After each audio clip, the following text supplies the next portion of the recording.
What's good, guys? It's TSG. In today's video, we have another nominee for the Illuminati Council. Today, we have my co-host for the Augment podcast. We have Scoriox with us. What's going on, man? Yeah, no, it's been good. Lots of content this week. Land sale is keeping me busy. Let's put it that way. No, 100%, man, 100%. I've been focused solely on this. I definitely need to get back onto other content as well. But, all right, let's not waste any time. Let's get straight into it, yeah? So the first question that we've got today is, what are your thoughts on the constant discussion about the Epoch duration? Currently, it's 3 months. And actually, there's just been an IIP that's being proposed by Dick Kings, if I'm not mistaken, about extending that to 6 months. What are your thoughts on that? Where do you stand on that? And what's your reasoning behind all of that? I think extending it for the sake of extending it doesn't really make any sense. I know that they have a lot of reasoning.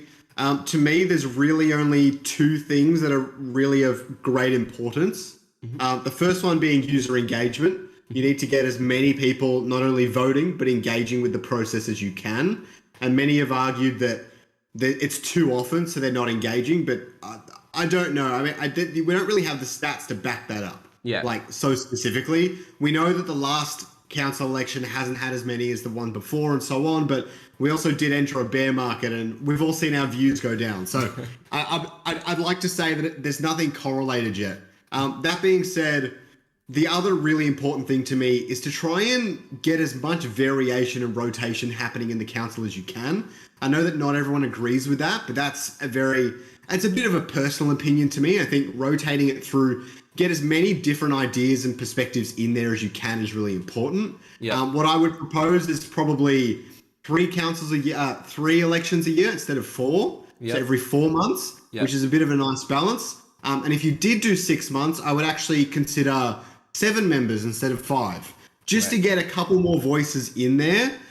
Because you would be going, if you went from 4 elections to 2 elections, you'd be going from 20 potential people to 10 potential people, you know? So just trying to, if you want to change the amount of elections in a year, then I still try and keep that kind of balance if you can. Extending on that, you could probably also consider something like, how do I put this? A certain rules in place where there are only 2 people that can really do a back-to-back election, or maybe no one can do a back-to-back or something like that. But I think having a couple in there, because I know that a lot of people would really prefer that, especially someone like Kieran. You don't want to block Kieran out every second epoch or whatever. But I think getting a mixture of people in there is probably what's more important to me. But there are ways that you can structure that with 6 months if that's what it comes to. Yeah. All right. So essentially, ideally for you reckon 4 months would be ideal, keeping with the 5 members. And if we do extend it to 6 months, you'd like to see, you're open to that, but you'd like to see the council being expanded to 7 members. Is that correct? Yeah. And I definitely think there's heaps more ways to engage with people. I've seen on some of your previous streams they were discussing things like a role in the Discord, but you can hand out things like Illuvium emotes and even NFTs. I mean, NFTs don't have to have value. They can be just a fun thing that someone wants, right? Or an Illuvitar, like a base Illuvitar that you can only get from voting. Whether it has value or not is kind of irrelevant. It's just a fun thing. An accessory or something like that, like an I vote badge for your Illuvitar or something like that. Yeah. I think that would be really fun and really simple, and you could make a variation on the color for the next election and stuff. It wouldn't be too hard to just make these things and give them to people. I think that would be pretty neat. So just like there's so many ways to pump up engagement that I don't think that needs to be the initial concern. You just need to make sure you have the right council members, and I think some sort of system to help them rotate through would probably be good. Right, that's fair. like you've said, you've watched my the interviews before, so you know that there's 2 real topics when it comes to the duration. One is about the community engagement, which is obviously the way that you've kind of talked about this, and the second is the time frame for council members to actually get things done and achieve things. So you've addressed the community engagement side. What do you think about the 3-month time period for community members to council members to get things done? Do you think extending that to 4-6 months is gonna make them complacent? Do you think it's gonna have much of an effect? What do you think? We haven't seen enough proposals happening. Everything's so busy right now. We haven't seen a lot of proposals go through, so we don't have that data set to actually look onto. I do understand that you're probably right where at 6 months, you're probably getting a lot more use out of the council. A lot more proposals are coming through. A lot better discussion is probably happening. Yeah. But we just don't know how many proposals we might be seeing in the future. Yeah. That being said, I think the 6 month thing does make a lot of sense since you can vote out council members at any time. Yeah. Which is good. If you couldn't do that, then I would definitely have a very different opinion. But since there's a lot of those systems in place, and maybe we make those systems easier and then make it 6 months and stuff like that. I think you need those systems in place before you do anything like that, because it's a double-edged sword, as you just alluded to. Yeah. No, that's fair. All right, let's move on to the next question, man. And this is a conversation that is obviously been blowing up in the chat recently, and that is it's the revenue distribution and how we're going to distribute the revenue from the land sale that's coming up on June 2nd. So there's multiple sides to this. One of the sides is lump sum payment. One of the sides is a shorter term, but a duration of maybe a 1 month or so. And you've got other people saying 3, 6, maybe even 12 months time to distribute the revenue. Where do you stand on that? And what do you think is the right way to go? And again, this is not for revenue of all kinds. It's revenue specifically about the land sale coming up. Okay, about the land sale? Yes. Okay, so to preface this, I have seen a lot of Diraji's calculations and stuff. So that's definitely, he's done some great work there. There's no one can deny that. He's done a lot of the work for me and many others in the community. So I'm not gonna say I've done a lot of my own calculations. I've done some of my own, not necessarily pertaining to the land sale though. So if we're specifically talking about the land sale, the interesting thing here is that there's two sides to this coin, right? Firstly, there's the buying up of ILV off the market, off SushiSwap. But secondly, there's the actual distribution. Now, a lot of people are collating these two together, and for the most part, it doesn't make a huge difference to separate them, but they do have separate impacts. So I think we need to discuss them in a separate way. Firstly, as for buying it off the market, I definitely think you can't do it in a lump sum. The price impact is too much, and just people dumping the ILV token, we just don't want that. Everyone's already discussed that. I'm not going to go too much further into it, but no one wants the ILV token to be just dumped on the market. So over a period of time is good. As for his calculations, 30 days seems to be the ideal, but that is more only because the unlocks are happening in 30 days. Because at 60 days, it does change it up quite a bit. We get more tokens, but that's just because the token's dropping in price, and maybe people want to sell off that RevDis. But that brings to the second part here, is the distribution. So even if you buy the ILV tokens over 30 days, you can distribute it over 6 months if you really want to. There's nothing stopping you from doing that. So that's not how it's currently built, I don't believe. But what that would allow you to do is allow you to distribute it to all of the stakers and promote longer term staking. But the issue is that there's such different problems. Buying it off the market is a problem with people dumping the token, and distributing it over a period of time to stakers is a problem with people staking and unstaking. You don't want either of those things to happen. So you need a big balance of both. And it's easy to say 6 months and 6 months. I think for the first land sale, I definitely think we should go 30 days. Give people have been committed to this project for a long time. Give them the opportunity to sell their tokens if they want to before token unlocks start. Just this once. In future, I would definitely be saying 6 months plus and stuff. I have a lot of maths to back that up, but we won't go into that today. But I definitely think give them the opportunity to sell that RevDis if they want to. I probably wouldn't be. I'd be stacking it all as much as I can, but I think we should have the option. We've all been in this community for a long time. We should be rewarded. But the other side of this whole thing is I think SLP should get more RevDis than ILV. I don't know if you want to go into that, but I have a lot of reasoning for that one. We might skip that for now. Maybe we'll do an interview or just another chat in general. Maybe even on our podcast, we can talk about that. All right, so moving on to the third and final question that I have for you today, man. The final serious question that I have for you is there's again been a lot of discussion about the fluctuating fuel prices going up and down 25%. And what that's going to do for the average gamer, and what that's going to do for onboarding average gamers who just want to play a game without fluctuating prices. Do you think, what do you think we should be doing here? Do you think we should have fuel prices as a set price, meaning players come in, they know what they're going to pay, and it's going to stay the same always?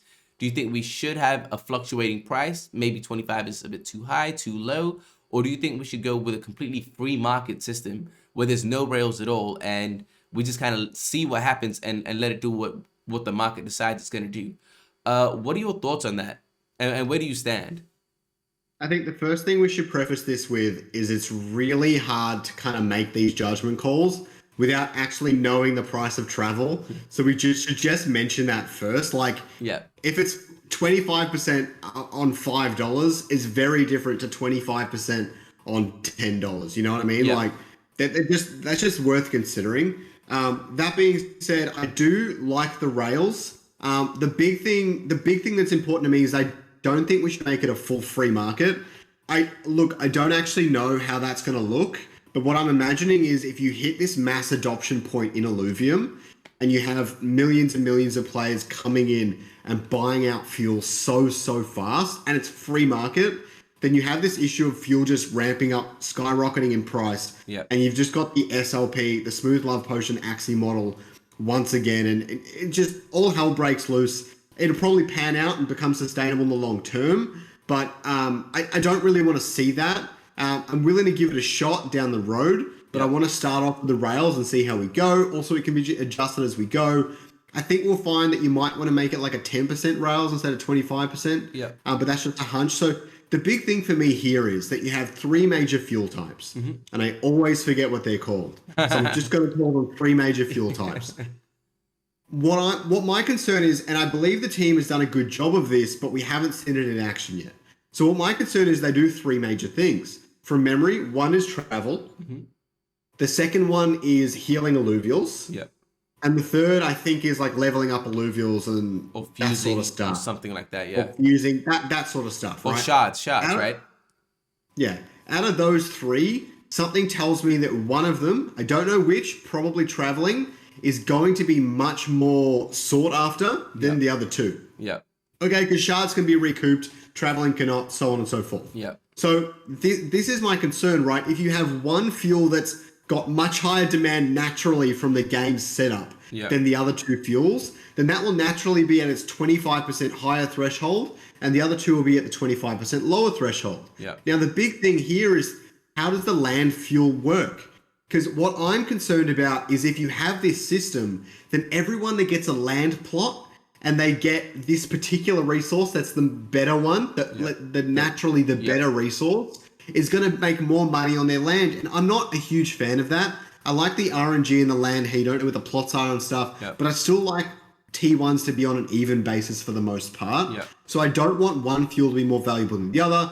That being said, they could set up the balancer where money comes into the balancer and gets evenly distributed, regardless of the sort of fuel you produced. So if all of that pans out that way, I think it works great for landowners. I think their ability to use the gamified elements of the system and move around their fuels based on their prices and values and things. I love the gamified economy of that. And the gamified economy has worked so well. I used to work the market on Guild Wars 2. And I know many have done it in World of Warcraft. It's a really fun game element, and it's for a particular kind of player. And the last thing I want to do is take that away.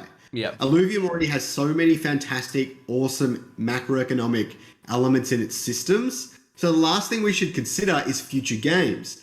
Say one of them, I think Hyperion might be a fuel. Say Hyperion is the most highest demand one out of the three. Okay? For a long, long time. And then say game 2 comes out and it actually prioritizes one of the other three. And now you start, the more games and the bigger the ecosystem and economics and everything grows, the more balanced all these systems are. And then the 25% will matter way, way less. It'll become really balanced and really stable. That being said, if it does take a while to reach that really stable point, we don't know how it's going to look off the bat. I'm definitely open to moving it down to like 10, 15%. Then as the entire thing grows, we start to up it and slowly grow it. I think that would be really, really interesting. No, that's fair. That's a fair point. Start it small, and then as the universe expands, the demand expands, we can expand it a bit more as well. All right, so the final question, man, and like I said, I know you've watched the interviews before, so you already know what the question is. But for the tier 5 plots of land that are being sold, that's got 2 arenas on it, and obviously with that comes naming rights. If you had naming rights for one of the arenas, what would you be, and why would it be called Augment Arena?